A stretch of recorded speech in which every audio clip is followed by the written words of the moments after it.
Hello, everyone. I'm Emily. I'm a senior producer at Sage Gateshead. It's brilliant to see you all here. Thanks for joining us for such an important discussion about mental health in the music industry. This event is part of our artist development programme at Sage Gateshead, and within that programme we hold events around wellbeing and also a monthly GP clinic for performers delivered by the British Association of Performing Arts Medicine, which I'm sure you'll hear more about later. We also run several different residency programmes, hold free career advice sessions and many other things. So I'm very delighted to introduce our speakers. We have Dr. Melanie Grundy, a GP for BAPAM, specialising in performance health, who also has experience being freelance in the performing arts, which is a rare thing to find in a doctor. And the award-winning beatboxer, live looper and producer SK Shlomo. He's collaborated with the likes of Bjork, Damon Albarn, Imogen Heap, Rudimental, Ed Sheeran, and has played the main stage at Glastonbury more times than he can remember. So we're very excited that he's here to share his story today. So I think I'll hand things over to Mel and Shlo and they can tell us more about what's going to happen. Hey Mel, hi everybody watching. Hi Shlo, hi everyone out there in the audience. It's really lovely to have you here with us this afternoon.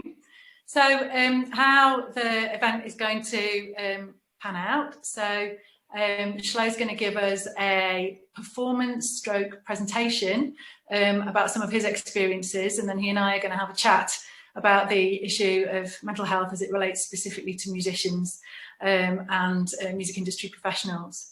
So, what Shlo is going to be presenting for us is I guess, would it be right to describe this as an excerpt from a longer performance, Shlo, that you debuted at the Edinburgh Festival Fringe in 2019? That's right, yeah. It's part of a show that I did last year called Surrender, which is also the title of my first album, so it's all kind of connected around this project from 2019. So this performance I'm going to do does feel very 2019 to me. So yeah, I was kind of messing around with it this morning, and I thought, right, rather than rewriting everything, I'm going to do it quite faithful to how it was in the show. Yeah, and my understanding of the background to this, Shlo, is that, as Emily's already highlighted, you were in the amazing position of having a very successful career in music, which from an outsider's perspective would probably be reason to be, ecstatic, really happy, have the life of your dreams, and yet you were having a very different experience, a very difficult time, and you found that you were looking, I guess, for validation from the music industry and just not finding it, because there were some really deep underlying issues, and you kind of flipped things on their head and you used music as a means of therapy, I guess, almost to get to make the record Surrender and the performance Surrender to express your issues, the difficulties that you were having. Have I understood that correctly? Yeah, exactly right. And this little piece I'm about to do kind of tells the story of how that happened. Yeah, I'm really proud of it. Like, it's kind of really it's been emotional today, just sort of getting it ready again and kind of diving back into how I felt at a really hard time. Yeah, I mean, just as a little trigger warning for people, that this piece is quite heavy, so just be ready to take some deep breaths. Yeah, if you need to, I've watched this a couple of times in other contexts, and it's very emotive. It's really quite can really kind of fire things off. So if people are feeling a bit fragile today, just be warned. Yes, it's good to have a trigger warning, I think, but it's I'm excited to share it with you guys. Should I take it away? Take it away, yeah, take it away. All right, cool. Let me just flip into performance mode. Oh! Wow! Lights, camera, action. Yeah. All right. Okay. I will. I'll take it away if that's okay with you guys. Yeah, absolutely. I'm SK Shlomo, and this is an excerpt from my solo piece of theatre called Surrender, which was nominated for the Edinburgh Fringe Mental Health Award in 2019. It goes like this.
2 summers ago, my whole world transformed.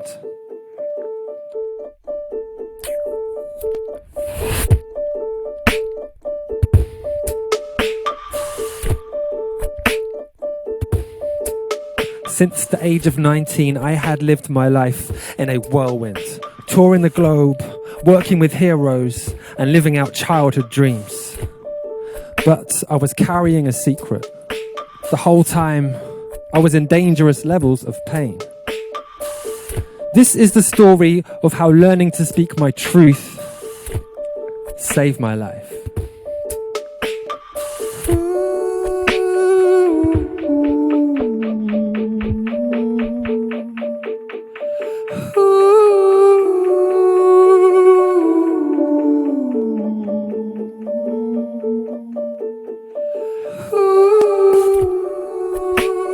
As a young adult, growing up in the public eye, I learned the hard way not to share too much of myself with the outside world. For example, checking online to see if people like you immediately after you've performed on primetime TV is a slippery slope. Because for every human who loves you for your successes, there are plenty ready to take you down under the veil of online anonymity. But still I'd find myself hours later, stuck in a loop, desperately scrolling, seeking just one more hit of validation. I ended up exhausted, isolated, and angry with myself. So I learned to withdraw. I learned to shut my true self off from the outside world. And if I did share, I would filter my persona, only posting pictures of my perfect, happy life, pretending everything was always great, all of the time.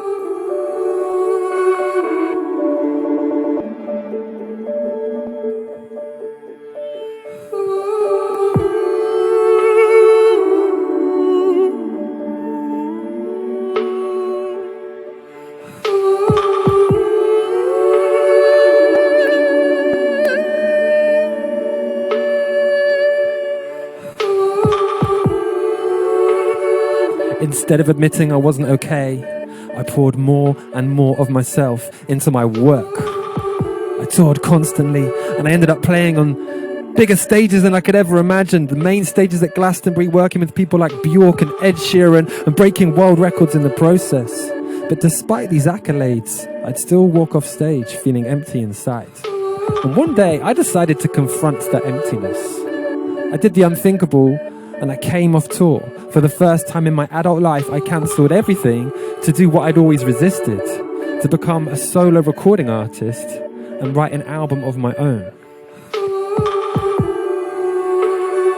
In the first 5 days, I wrote 5 sick tracks. I was like, I'm a genius. But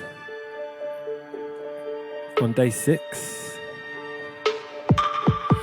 without the distractions of constantly touring, I was left with just myself and my mind. I had no choice but to take a good look inside. And I didn't like what I saw.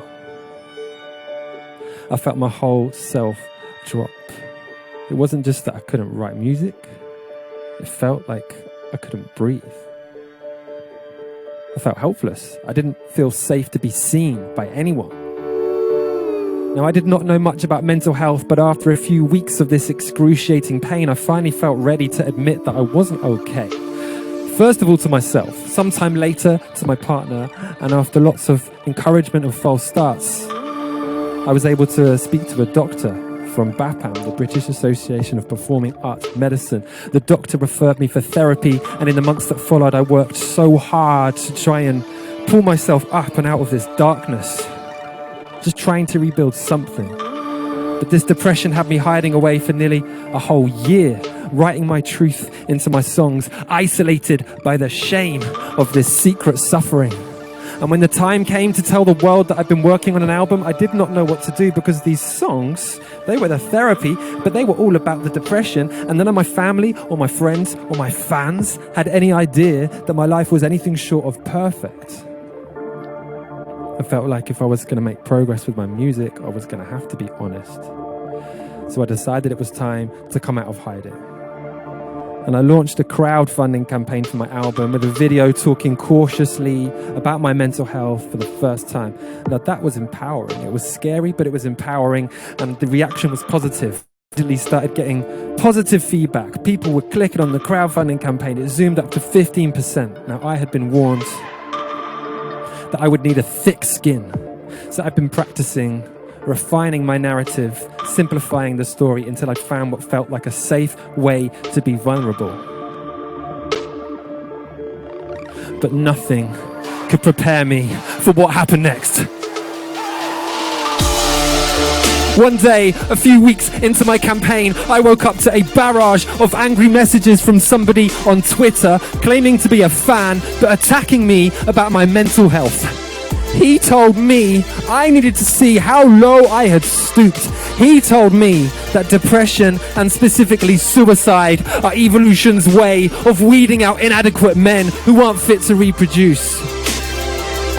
Now I know that online abuse affects many people around the world every single day, but this hit me hard. It hit me hard because my mind decided to join in the attack. You are worthless. You are nothing. You are an embarrassment to your family, to your children. You don't deserve to live. Looking back, I know that these feelings are all too common. These anxieties are only amplified within the artificial walls of social media. It's like the echo chamber for all our insecurities. It's like the noise drowns out all reason. And so I found myself drowning. I couldn't think straight. I kept having these frightening, intrusive thoughts. I couldn't breathe. I couldn't think straight. I wanted to end it. I wanted to end it all. I knew what I needed to do. I just wanted to end it all.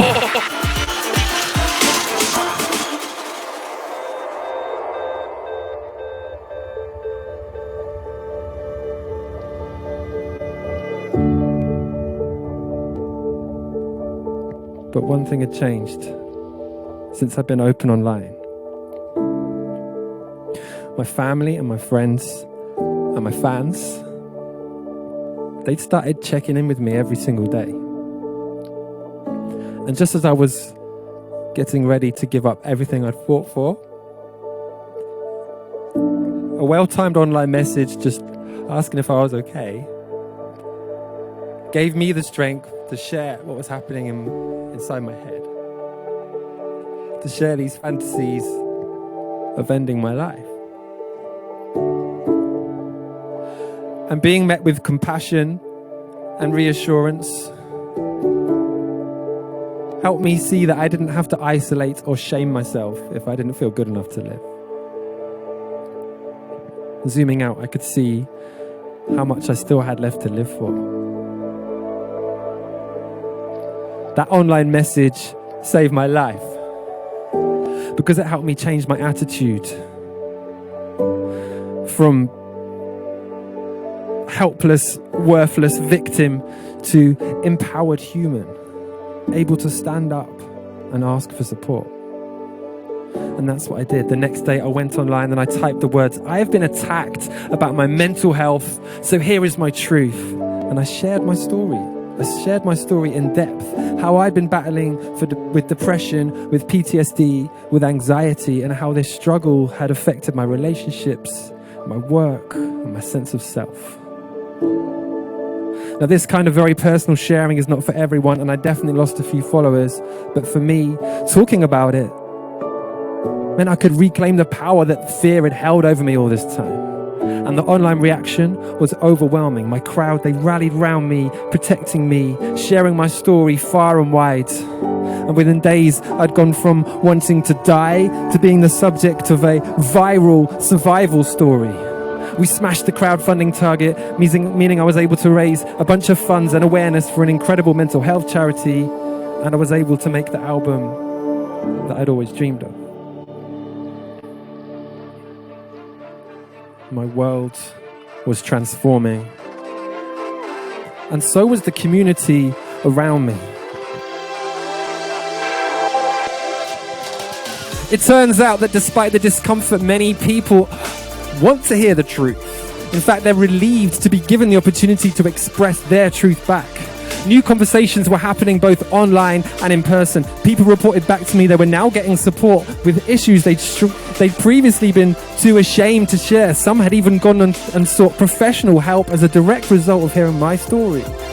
And as for me, I feel less isolated. My struggles, they feel more normal. Even when they come back at hard times like this or in the middle of the night, there's someone online in a time zone around the world that can be there for me to support me.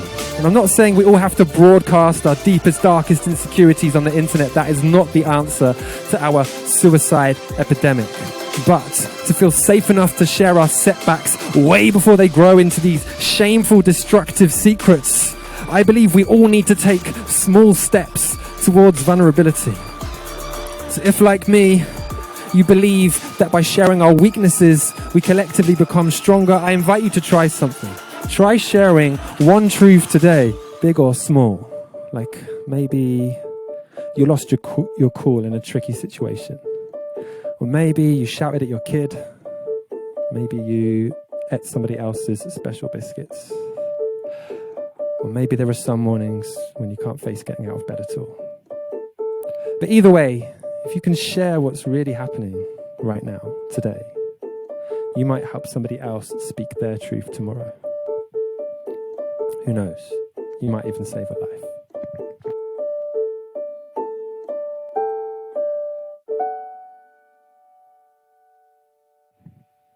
Thank you very much.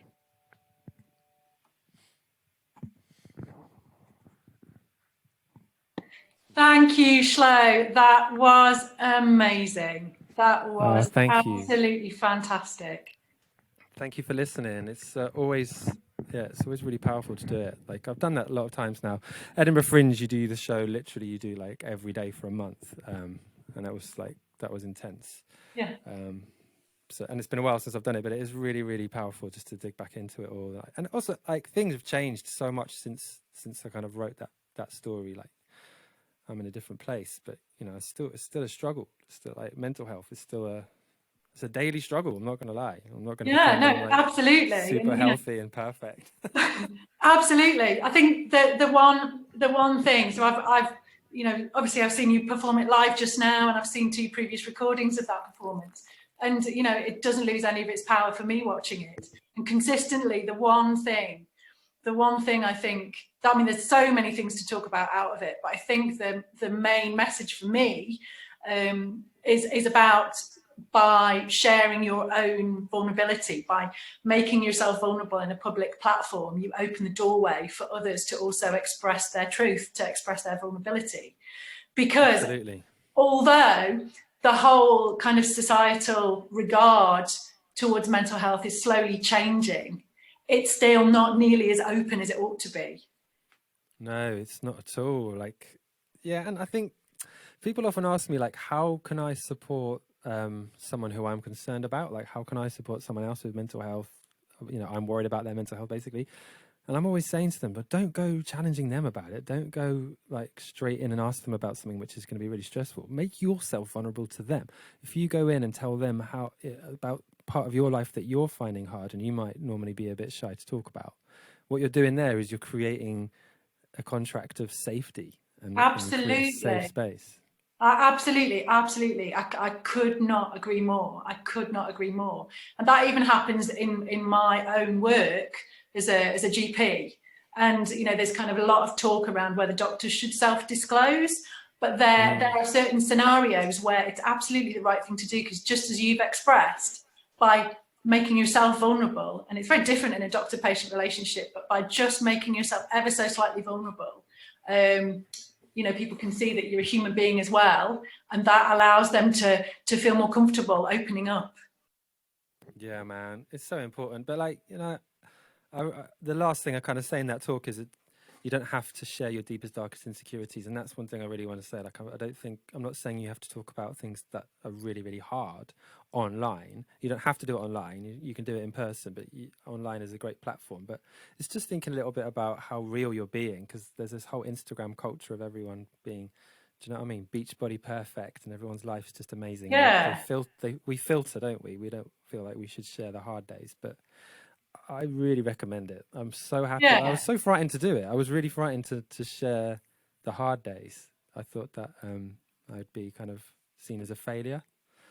I might lose my position in my industry or friendships, it really isn't like that. If anyone's going to treat you negatively based on who you really are, they don't deserve a second of your time and energy and attention. Yeah, man. You don't cast pearls before swine, you know? And even those, people think, well, what are your pearls? Are your pearls purely your good moments? No, they're not. Your pearls are actually your moments of fragility and vulnerability, because that's the true essence of who you are as a person, as a performer, you know, sharing those true emotions, not the facade. Those are the pearls. And, you know, people who can't get that and who don't appreciate that. You know, but there's this whole culture around the performance industry itself and around social media as well about true self versus false self. What do you present to the world? And are you doing it just because you want to get more likes? And this whole thing about getting validation from social media, you know, so true self versus whole self, how far do you go and how much of yourself you share? Yeah, it's a really tricky one, man. Like, because if you are an artist, I'm guessing quite a lot of people watching this, you guys are artists, right? That's why you're here. And like, when you're an artist, you do create a persona. Like, you have to. You step on stage and you do have to have a certain mask on. You can't just go on there and be, you know, an utter shambles, unless that is your persona. But do you know what I mean? You do have to compose yourself in a certain way, and you have to deliver that whether you feel like it or not. Like, I mean, even today, like, I woke up this morning and I was a bit like, oh man, and I've been having a bit of a tough time lately with my own mental health. And I was like, I really don't know if I have the strength to just get up and talk about, you know, my hardest time. But then as a professional, you step into gear and you get the job done. And actually, I now feel really happy that I've done that. I feel empowered again. Yeah. But my point is, like, you have to have a mask. You have to have a kind of an element of self that is projected to perform, but even just to do anything, even just to go into the shop and buy something, you do have a certain amount of mask on, right? And it's not appropriate to just go, you know, sharing your most crazy side of yourself all the time. Like, that's not, you know, you don't want to go all the way the other way. But it's like, yeah, vulnerability is actually a technique. It's a muscle that takes time and practice and absolutely. And there is, I completely agree. Even as a doctor, when you're interacting with members of the public, it's a performance. You know, it is a performance. So, you know, it's a different performance, totally. But yeah, you know, there are days when I get up and I don't want to do my job, but I've got to go and do it. And that's when the mask comes in. And likewise, I think having a career in performance is particularly, you are choosing to put yourself in a particular space of vulnerability. I actually regard the stage as a space of vulnerability. So because so much of performance is about getting feedback from whoever is viewing that performance. And I think music, more than any other form of performance, because live music is made in the moment. It's not like being a visual artist where you work on your piece in the studio, unless you're doing a live painting, of course, which is a possibility. But the majority of the time for a visual artist, you're working away in private in your studio. You're producing a piece of artwork. You have the time and the privacy to correct whatever imperfections occur and to get it just right before it's hung in a gallery for public view. Whereas if you're a musician performing live, it's in the moment. And you know, if you cock it up, you know, you just have to take that, you know, and move on from it and not let whatever mistake you've made impact on the rest of your performance. Yeah. But there's the other aspect as well of, so you're, as a live musician, you're creating in the moment, but also there's this whole fact that for performers in general, but somehow for musicians in particular, the thing that you're making in the moment. So many musicians completely identify the self with the thing they're creating, that then if you are performing that bit of yourself, that thing that you're drawing out of yourself, and you're performing it in that space of vulnerability in front of that audience, you're drawing yourself out. There might be an error in the manner at which you draw yourself out, but you're dropping it there. You're dropping it there at the feet of that audience, ready for a positive or negative response. And that's you. That's an element of you that's been dropped in their laps for approval or not. And to me, that's just about the most vulnerable thing you can do in terms of performance. Yeah. I think creativity is vulnerability, essentially. Like, yeah, you can have a job where you don't have to put any of your creative self into it. Do you know what I mean? You can just show up every day and you can, I don't know, deliver a parcel. Or, I don't know. Actually, that's not true. Some of the delivery people who come to our door have actually become a real part of our community. So that's not even true. But like, do you know what I mean? There's ways, there's two sides to everything. And if you're doing a creative, anything creative, you're putting part of yourself into that part of your energy, part of your love. And then that moment when it stops being just something that you do for yourself and that you put out into the world is very, very scary and vulnerable thing to do. And you're basically saying to the world, hey, judge me. And that can be really painful. So I still really struggle with it, even though I'm much better now at validating myself and knowing that no matter, like, no one's going to like everything you do. There's never going to be something that everybody likes. Even your most loved thing you make, there's going to be haters. And the other thing to remember is that people who you look up to, that inspire you, your heroes, there's people who don't like their work and say that's not good. So don't take it personally. But it's really, really hard not to. It's so hard not to take it personally. Yeah. I really struggle with it. What have you done, or what's helped you? You mentioned, that whole process of performing is, in essence, a form of seeking of external validation. And if you're totally reliant on that, then you put yourself in a very fragile position. What have you done in your own practice that's helped you not become so totally reliant on that external validation and be able to find it internally? What's helped? Well, I can tell you some stuff that's helped, but I'm not going to pretend that it's perfect because I still really struggle with it. Like, even right now, I'm thinking, oh, what do people think of me? Was I good enough? Was that performance good enough?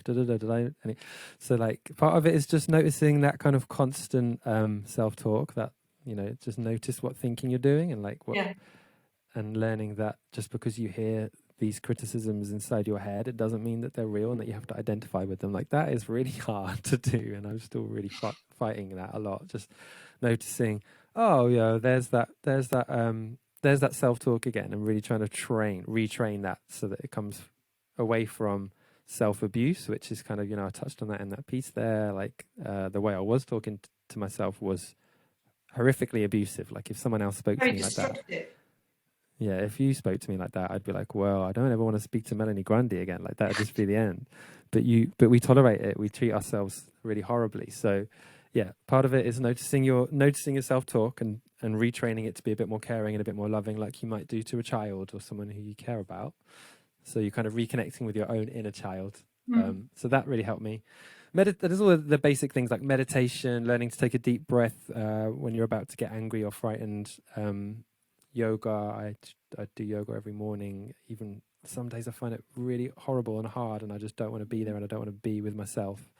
But other days it's just a lovely thing to just stretch your body and remember you have a body as well as all this stuff going on here. You have this like physical side to you too. Yeah, absolutely. I'm a big practitioner of yoga, and it's very good for helping to bring me out of my head and into my body, because it's really easy to get caught up, in those inner voices here and overthink things. But when you're doing interesting poses in yoga and you're having to think about balancing and all the rest of it, you can't be anywhere but in your body. So yeah, I'm with you on the yoga. Yeah, man. And have I got them here? One other thing that really helped me a lot, they're called Amico cards. So my friend set these up after her own lived experience with mental health, but she's created these beautiful this one's sealed, but they're like playing cards, but every single card has an evidence-based way to boost physical and mental well-being. They're just little cards, so like, I don't really want to unseal this packet to show you, but each one just has a really small little thing you could do. So it's like, get a glass of water. It's like when you're having that moment and you're like, I am absolutely freaking out or whatever, or just go outside, take a breath of air, like little tiny little things little prompts. So I recommend them, Amico cards. They're really, really nice. Amico cards. Okay, that's something I've not heard of. Thank you. Welcome. So yeah, you I've heard you speak elsewhere about the that internal voice and how you kind of almost went through a process of befriending your internal voice. Yeah, I think so. You've got to. I think part of what I really struggled with for a big part of my adult life was trying to find someone else or something else to make me feel good, to make me feel better when I felt bad, so that I didn't have to feel the negative feelings. So for me, a lot of it became overworking. I mean, I'm not going to pretend I don't struggle with it, but overworking is a big one for me. Like, if you're a musician, there's never-ending amount of stuff you could be doing to succeed more. And I think, lots of other people have lots of other problems. I've struggled a bit with food as a way to escape, or compulsive use of the internet, pornography, things like that. They can be really, really difficult to escape. Drink and drugs, like I've struggled with that too. So, and for me, that's because you're trying to find something outside of you to take away the pain, or so you don't have to even think about the pain. You don't even have to admit that there's pain. But I think the hardest part, but the strongest part, is if you can befriend yourself. So you're not going to, a partner or your spouse or your partner saying, "Oh, make me feel better, I feel bad." That's not healthy. You can do it from inside. Or you're not going to your music, or you're not going to the internet, or whatever, or Facebook, and constantly scrolling to try and distract yourself. You're able to support yourself, and then so you can hear those voices in your head saying you're not good enough, or you're pathetic, or whatever it is, whatever your particular choice of self-hate is, and you just befriend it, and you just say, "Hey man, what's going on? Why are you treating me like this?" And you hear what he's got to say, and there's an angry part of you inside who's furious, and sometimes you just need, for me, sometimes I just need to hear it out, and it's like, okay, fine, I hear you, you're very angry, you're very upset, you feel like you should be more successful, or you should be more like this person or that person. Sometimes you just need to be heard out. You've got an angry child in you who's having a tantrum, and what do you do with a real angry child who's having a tantrum? You get down onto their eye level, you calm them down, and you be kind to them. You don't brutally beat them up with emotional abuse. Like, that's not going to help anything. No, I get where you're coming from. That whole looking to an external source for validation. If there's some kind of emptiness inside, some emotional unmet need. That's the driver behind all addictions, whatever they may be. Everything you mentioned, from alcohol, drugs, pornography, whatever, whatever addiction it is. A lot of musicians are gear whores. They just accumulate gear, and that's all filling an unmet need. Mine's vintage clothing shopping on eBay. That's my emotional unmet need. It is complicated, Mel, isn't it? Because that's like a kind of cool and creative thing. Like, that's part of who you are. That as soon as you told me that, I was like, oh wow, yeah, that's really cool. It's part of expressing yourself, and that's creative, and that is healthy. So then it's difficult for us creatives. It can go too far, and I guess that's the kind of self-monitoring thing. In terms of knowing when things are going too far. Now, you talked about your experience of going through therapy and through BAPAM. Can you tell me a little bit about what your experience was with that and how it helped you? Yeah, absolutely. I'd love to. I try and big up BAPAM whenever I can, especially because I get a lot of messages from artists and musicians who are struggling and where can I get help?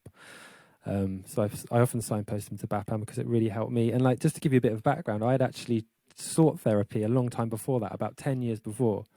I didn't really know anything about mental health. I just knew that I had a real problem. I was drinking a lot, and I was struggling to live on the rails. And I went to therapy, and it just all went really badly wrong once they found out that I was an artist, and they found out that I'd been on TV and things, and they just got a bit weird, and they asked if they could tell their friends about me or something like that, and which is really not okay. Therapists don't do that. That's not okay. That is just to reassure people, that is not a thing. That never happens. I don't know why it happened to me. It's very, very unlucky that it happened to me, and that really scared me off therapy for a long, long time. But then when I did feel strong enough to go and get some help, I went to BAPAM, and they have like a free consultation with a GP, just like Mel. If you're struggling with anything, doesn't have to be mental health, it could be physical health too. And they gave me a consultation so quickly, so much. Like the NHS is another route you can go down, but it can be a very long wait. But they gave me a consultation very quickly, and they referred me for the GP referred me for therapy, and then there was like a BAPAM, what do you call it, like a subsidized rate, I guess. So the person I spoke to was able to offer me a much cheaper therapy, and yeah, I could afford it. I probably wouldn't have been able to otherwise. So I was like, okay. Did some of that subsidy come from Help Musicians funding? I'm not sure, and I don't think it did, but Help Musicians funding is another signpost I send people to. They've got a fantastic app called Thrive, I think it's called. Did you know about that, Mel?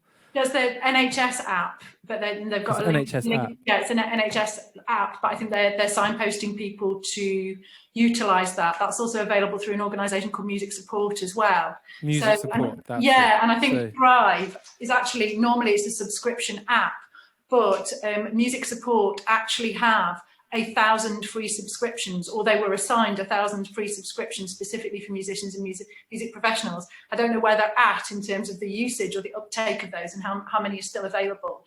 But certainly at the beginning of the whole lockdown situation, they were allocated 1,000 free subscriptions. So I think there are going to be some contact details which come up at the end of the presentation, and the contact details for Music Support will be there. And you just can go to their website and you can download a free copy of Thrive. And just to explain why that's really amazing is that within the app, if you've got the Music Support kind of code, you can get access to a qualified therapist straight away. Like I went on there just to have a look what it was, and it gave me a really quick what do you call it, like a kind of assessment. I answered a few questions and it said, oh, you score highly for anxiety disorder. We've referred you to an in-app therapist. And she messaged me like within hours saying, right, should we start talking? And I actually replied and said, I'm already in therapy at the moment, so I'm okay. But I was amazed at that. And I've had a lot of people who I've then said to go and get help, and they've messaged me back saying, I've already got help through this. So if you want to try and do that with the NHS, it can take you, to get free support, it can take weeks, months to be on a waiting list sometimes. Or they'll give you medicine, which is fine too. If you want a quick fix, I'd have no problem with the medicine, but I personally chose to go on, on a chemical-free route. So if you want to do that and get support with it, you can actually get it for free really, really quickly if you're a musician through Music Support and Thrive. So just to add to what you've already said, so that GP assessment that you had. So I am a BAPAM assessing clinician, so I do exactly those GP assessments, and we have a monthly clinic through Sage. So it's going to be from January. It's going to be the first Tuesday of every month, and I'm offering 5 assessment appointments over the course of a day. And people can come along to those with mental health problems. So any kind of performer, so musician, actor, dancer, circus performer, comedian, anyone who earns their living as a performing artist can come along and access one of those appointments. And whatever the nature of your problem, be it mental health, musculoskeletal, whatever it is, if it's a condition that affects your performance, ability to perform, whether you've developed that condition as a consequence of performing or for another reason, those appointments are available for you. And for musicians in particular, if the outcome of that assessment is that you need some specific treatment which is perhaps not quickly available through the NHS, or which may only be available through a private provider, then Help Musicians can provide funding. This is why I was wondering, Shlo, whether your particular therapy had been subsidised by Help Musicians, because musicians and music professionals, they can offer funding to allow you to get access to treatment quicker than you would do through the NHS or through a specialist provider if it's not available through the NHS. So yeah, it's absolutely amazing. I just think that's so great. And I don't know, hopefully culture's changing a little bit where to be able to say I'm in therapy or I'm getting support, it's just less and less shameful. I don't even know what I was so worried about. I'm really sad that I didn't. Can I ask how long you accessed the therapy for? On and off since then. So I reached out to BAPAM, it would have been 2017. And then, I've had various support. I'm actually, kind of back in therapy since over the summer. Like I'd been out of therapy since like last year, but yeah, this has been a hard time. If you guys are musicians, you're going to know this lockdown is just brutal. Like, we can't do our thing. Music is hard enough anyway, but under the current circumstances, I think all the difficulties that musicians face are amplified times 1,000. You know, the situation is horrendous, and you know, I mean, let's not get political, but the government's approach to the situation has just made things even worse. But it's so hard. The whole of the presentation, the whole of the discussion. But yeah. But I was interested in the reason I was asking about your experience with therapy was because, to go back to you mentioning kind of monitoring your self-talk.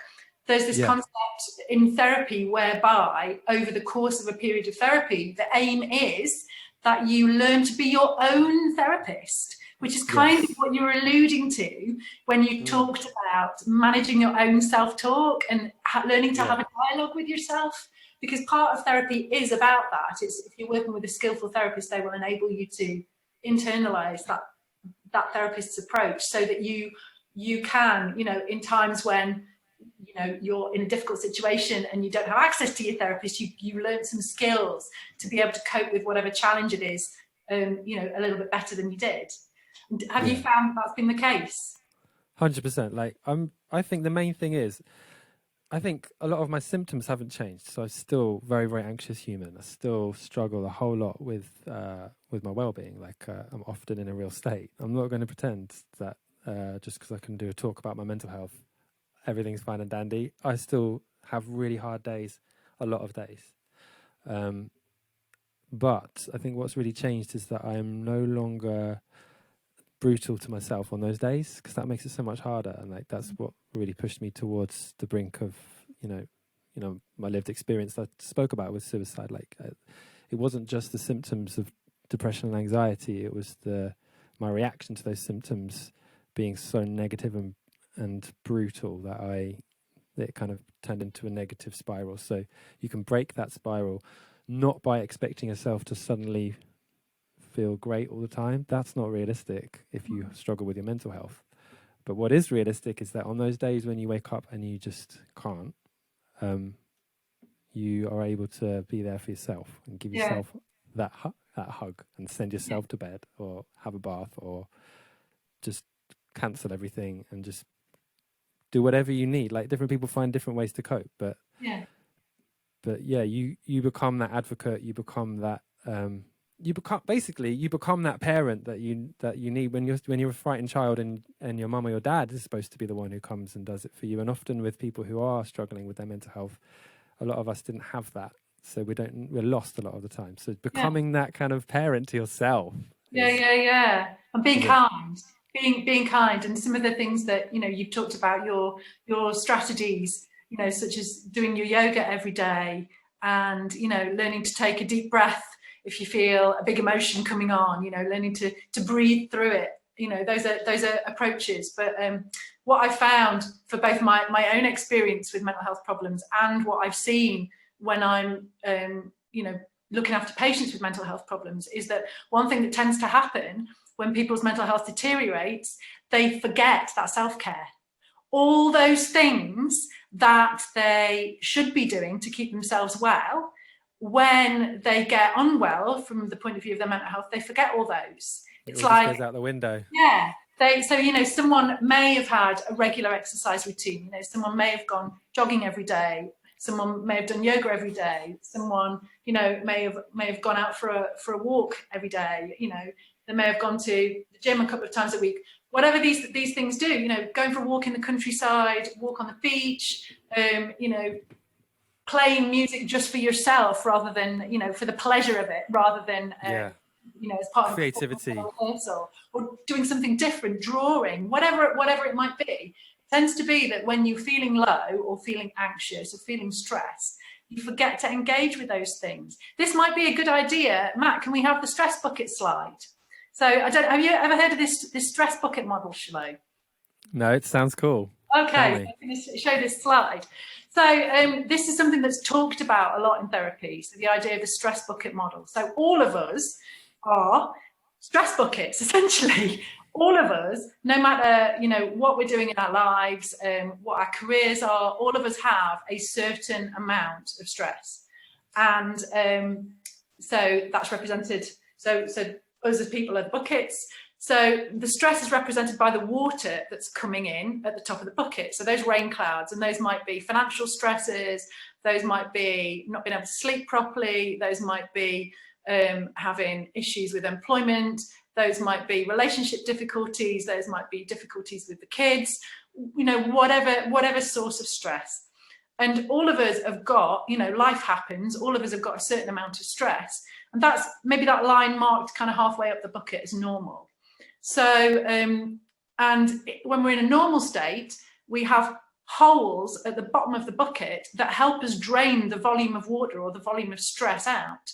And those things are, you know, rest and relaxation, taking time out, making sure that we sleep well, making sure that we eat well, making sure that we're doing those activities that help us, taking that long soak in the bath, whatever it is. So all those activities that benefit us, that are self-caring activities, those are the holes at the bottom of the bucket that drain the water out and stop the stress level rising to the point where it overflows. The problem is when we're feeling anxious and we're low, we don't take care of ourselves.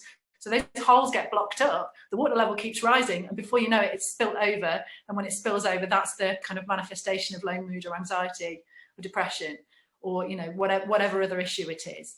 So this is all about making sure that no matter how much stress is coming in, as the water in the top of the bucket, we still keep those holes at the bottom open. Because if we've got holes in the bottom of the bucket, it doesn't matter how much water is coming in the top, as long as more is draining out the bottom, we're never going to overflow.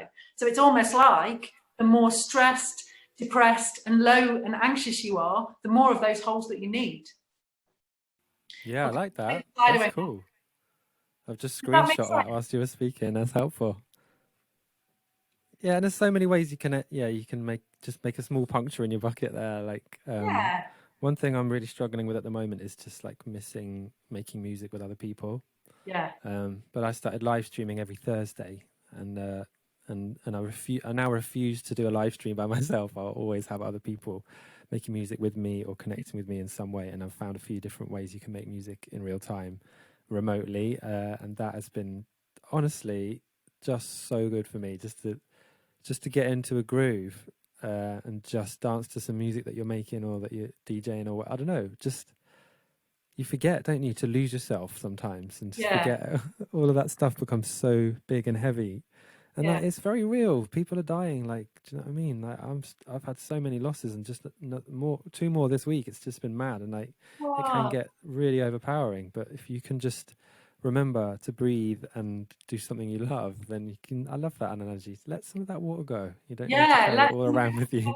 You know, and I read, you know, him. From a friend on Facebook posted this thing. So, you know, the single biggest act of self-care you can indulge in is dance around your room to really loud music and not give a monkeys about disease, or, you know, just not give a monkeys. So, can I please invite some people to something? Can I invite the viewers to something and an opportunity to do just that? We're hosting this big event on New Year's Eve. It's called Rave to the Moon.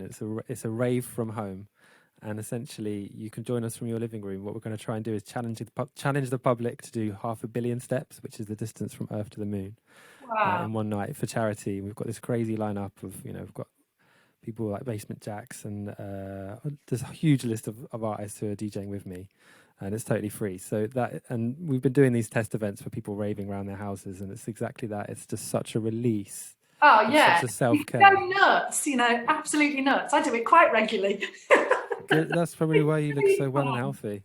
So if anyone wants to rave to the moon with us, go to ravetothemoon.tv, and it's totally free. You can invite anyone you want. It's going to be a big celebration on New Year's Eve.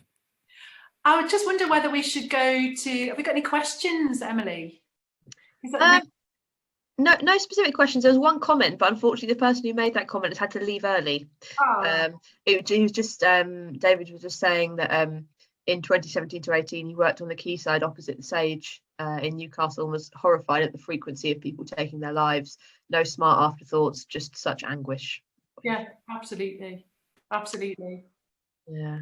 I have a question. If anyone, while others are thinking, please do drop your questions into the chat if you've got any. I was just wondering, you sort of touched on social media quite early on, but I was wondering if there are any other specific ways that you feel like the music industry is a particularly challenging place to work. What else is it about the music industry that makes it so difficult to manage your mental health?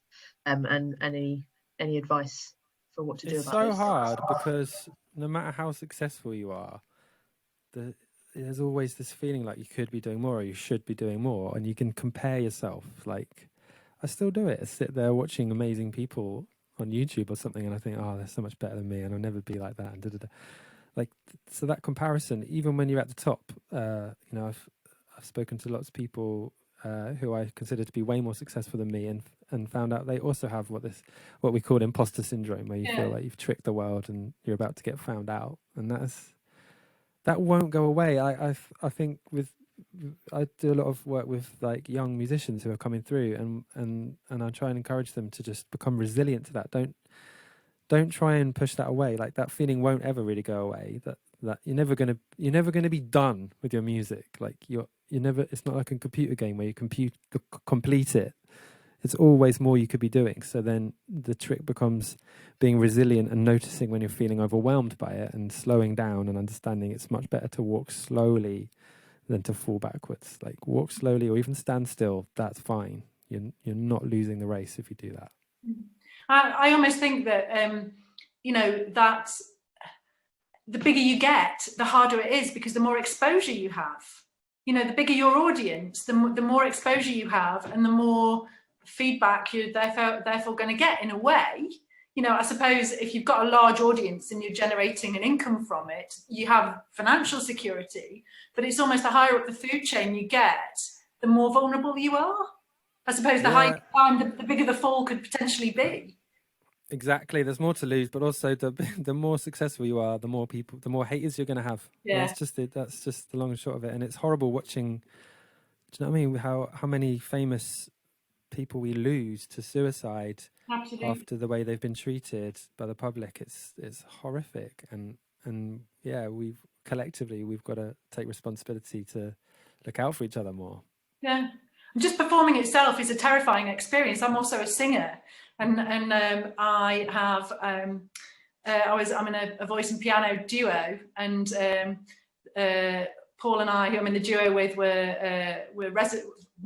secured a place on one of the residencies that Sage do in summer 2019, and off the back of that, we did a performance for an audience of 80.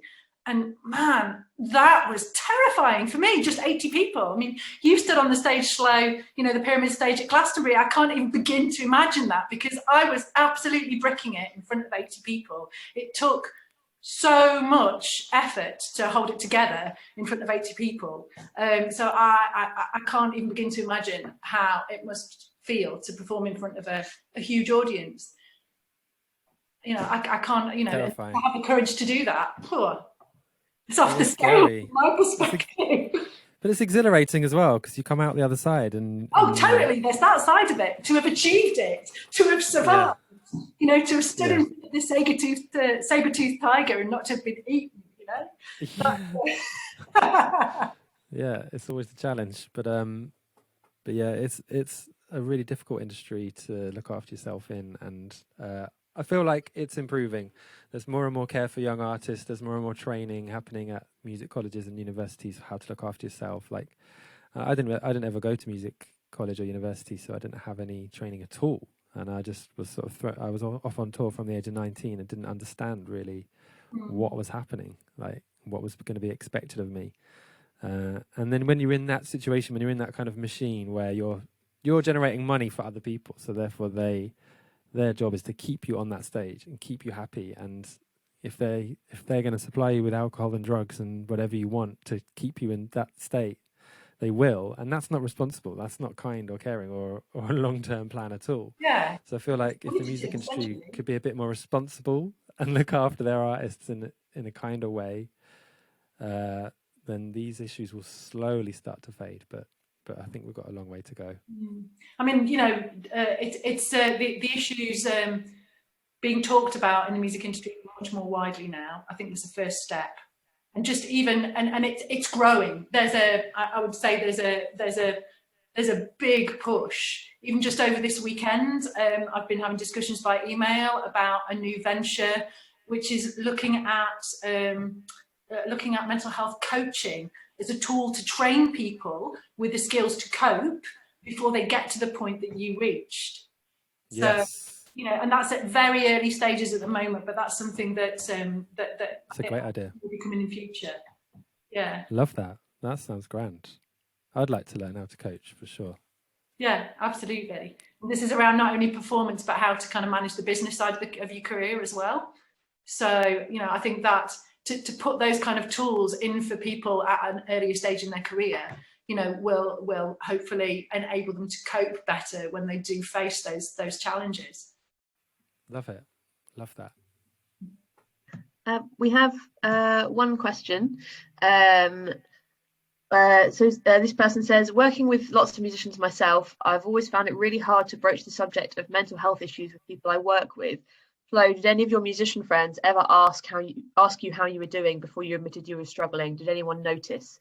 I always have worried about asking my music colleagues about their mental health if I think they're struggling. Do you have any advice on how to approach musician friends and colleagues who you're worried about? Yeah, that's such a great question. Thank you, whoever asked that. Thank you so much. Like, no, and the answer is no. No one ever noticed. When I did eventually kind of come out and talk about it in public for the first time, I got so many messages being like, what depression? What, do you know what I mean? What PTSD? What is this? And I was a bit like, I felt really lonely. I felt like nobody knew me. No one had bothered to ask me how I was really doing. I mean, a lot of that was my own inability to speak about it, but everyone just thought I was happy all the time because they believed my filtered persona. And then to answer the second part of your question, how can you support other people who you're worried about? I get asked this all the time, and my answer is always this: don't go and dive into their mental health. Don't go, oh, I'm worried about your mental health, because that's very likely to create a barrier of, no, I'm fine. What? No. What about your mental health? Like, so it's much better if you can be vulnerable yourself. So if you approach someone and you say to them, look, can I talk to you about something real, rather than just the weather or memes? I want to talk to you about something really, really real to me. And you share something with that person that makes you vulnerable. So, do you know what I mean? There's so many things you could talk about that are real.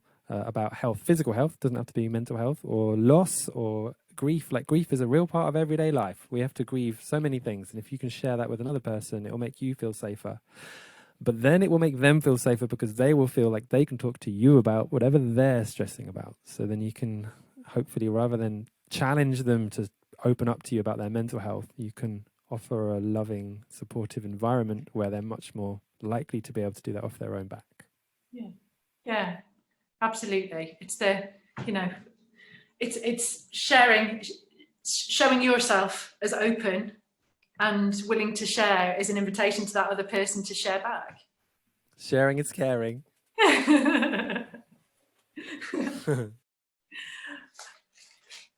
Yeah. Cool. Thank you. There don't appear to be any other questions loitering in the chat right now. If anyone's got anything else, I think this is probably last call, because we're about to run out of time. While, just in case there are any others, while we're waiting, I just wanted to mention that we've got a little monitoring form which we will drop into the chat at the end, and might come around by email as well, just for attendees. If you wouldn't mind filling that out, that would be much appreciated. And also, I think we've got some contact details, some very kind of practical information in terms of contacts for some of the organisations we've mentioned. So I think we've got contact details for BAPAM, for Help Musicians, and for music support. And it's also worthwhile mentioning that the details for BAPAM include the resources page, where they have resources about with various kind of written info sheets around managing mental health, psychological well-being, performance anxiety, sort of basic information about managing alcohol, and so on. So there's lots and lots of really useful resources there as well, unrelated to mental health, related to kind of other aspects of a performance career. So it's a really worthwhile resource. Yeah, fab. Yeah, Matthew's just dropped those into the chat, and for anyone watching on the live stream, we'll make sure they're in the comments as well. And Thomas just said that his friend is putting a film project together around men's mental health in the music industry. If anyone's interested, there's a website which is mandownprogram.com. If anyone wants to check that out. Cool. Thanks very much, guys. That was fascinating and really moving and so interesting. Thank you so much for your time. And thanks everyone for attending. I hope you've found it valuable as well. And if you know anyone else who might be interested in this, please encourage them to watch the stream on Thursday at 6 on Sage Gateshead's Facebook and YouTube. An absolute pleasure. It's really lovely to meet you and speak to you, Shlo. Absolute pleasure. Yeah. Oh, thanks for having me. Nice to meet you too. Really good and lovely to just feel like, yeah, there's such a supportive, open community where we can talk about this stuff. So thank you to everyone who's tuned in. And come and be together with us. Like, we hang out every Thursday evening. So after this live stream goes out Thursday at 6 at 8:30, you can come and join our live stream where we have a safe space to be creative and express yourself. And we're practicing to rave to the moon on New Year's Eve. So come and party with us. Amazing. There's lots of people saying thank you in the chat as well. Amazing advice and great to know people aren't alone. So yeah, thanks guys. It's been really appreciated. Thanks very much, everyone. See you very soon. Thank you. Bye-bye.